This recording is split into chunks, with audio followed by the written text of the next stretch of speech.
High বন্ধুরা, শুভ দুপুর। তোমাদের সবাইকে এই শুভ দুপুরের স্বাগত জানাচ্ছি আমার এই ব্লগে। দেখো আজকে আমি কি রান্না করেছি। গরম গরম ভাত করেছি, একদম গরম, এই নামালাম। আর করেছি দেখো থোড়ের ডালনা করেছি, থোড় আর আলু দিয়ে। আর ফোড়ন দিয়েছি জিরে, গোটা জিরে, একটা শুকনো লঙ্কা, একটা তেজপাতা ফোড়ন দিয়েছি। আর মশলার মধ্যে দিয়েছি একটু হলুদ, আর নুন মিষ্টি তো অবশ্যই লাগে, আর একটু জিরে গুঁড়ো দিয়েছি, আর আদা বাটা দিয়েছি। আর নামানোর সময় একটু ঘি গরম মশলা দিয়ে দিয়েছি।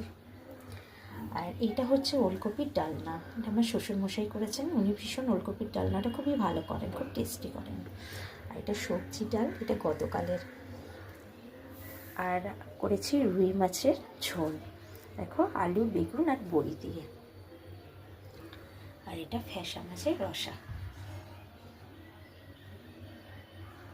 বন্ধুরা, আমার এই রান্নাগুলো কেমন লাগলো তোমরা অবশ্যই আমাকে জানিও।